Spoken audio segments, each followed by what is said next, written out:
Las autoridades rusas agitan el miedo a la invasión y a la desintegración del país. Recuerdo muy bien en los años 90 lo que le pasó a Yugoslavia, explica Alexandra. Para muchos rusos, los serbios y otros territorios eslavos del sur de Europa en menor grado son un pueblo hermano, muy parecidos a ellos y, por ese motivo, las guerras de los Balcanes se miraron con detenimiento desde Moscú. Aunque las guerras civiles se debieron a tensiones étnicas en las fronteras yugoslavas. Él cree que en el caso de Rusia los culpables son los anglosajones. Siempre han querido hacer lo mismo con nosotros. Subraya, antes de recordar la rivalidad histórica primero con el Imperio Británico y luego con Estados Unidos.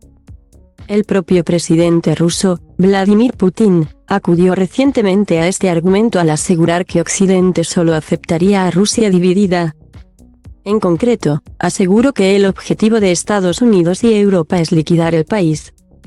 Tienen un objetivo, disolver la antigua Unión Soviética y su parte fundamental, la Federación de Rusia. Aseveró, antes de señalar que tal vez entonces Occidente les reciba en la llamada familia de pueblos civilizados. Pero cada pedazo por separado, para poder controlarlo. Putin tiene en la memoria algo parecido. La desintegración de la Unión Soviética en el año 1991. Aunque la causa no fue ningún conflicto, fueron múltiples. Pero principalmente de índole interna, el impacto en la sociedad rusa fue demoledor.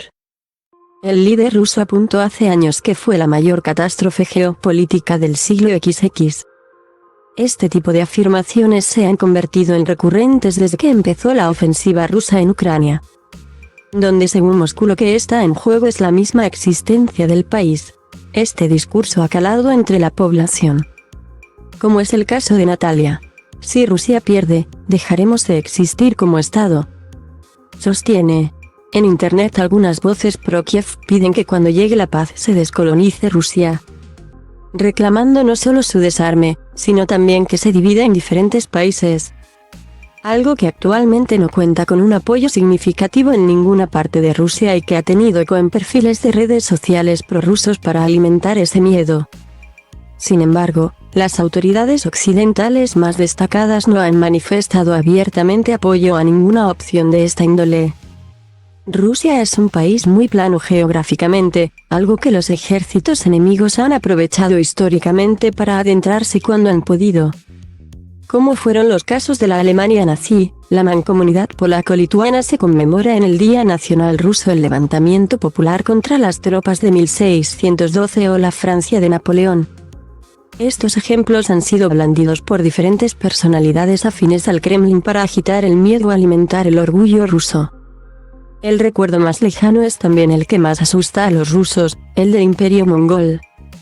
Uno de los pocos invasores que consiguió doblegar a los rusos, en aquel momento la Rus de Kiev, en la Edad Media.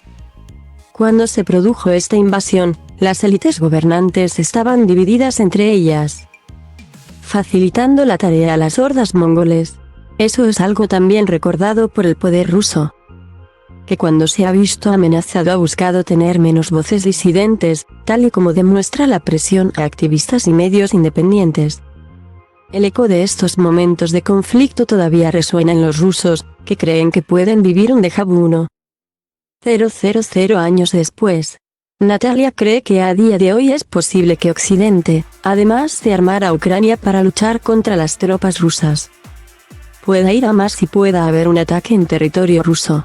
Ejemplifica su tesis recordando que recientemente un dron sobrevoló San Petersburgo. Sin embargo, el trauma más reciente y que está muy presente en la mentalidad de los rusos es la Segunda Guerra Mundial. La victoria en la Gran Guerra Patria, como se la conoce en Rusia, es ahora recordada como gasolina para la moral de las tropas en el frente, pero también en la retaguardia por los que no luchan. Existe en el país el temor de que la situación se repita y entren tropas enemigas al país, como demuestran estadísticas como la del Centro Levada, un centro de estudios de opinión independiente, según la cual cerca del 54% de los rusos temen un nuevo conflicto global y solo un 29% no tienen ningún tipo de miedo a algo así. El que no conoce su historia está condenado a repetirla, aseguraba el escritor Jorge Agustín Nicolás Ruiz de Santayana. Y esa máxima es algo que pervive en la Rusia de Putin. De când aveam mol, de când nu știai ce un miscol, de când ascultam gangsta rapper bază pe pistol. Dacă nu înțelegi textul, sun-o pe Irina Nistor. Vă întâlniți în tristor la 0 grade viscol. Nu tag nici stins mort, o să mă auzi prin sol. Transpir hip-hop prin pori, bile mari, zintor. Că știi că după trimit ciocanul mare înspre cer și dau jos carul mare. Astrologii au treabă ca urmare. Sunt dus cu capul, dus cu capul, zic. Jos Băsescu, jos Ponta, sus cu rapul.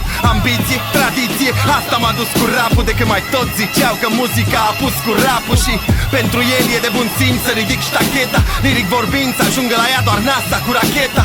S-o admire nave spațiale de pe Andromeda.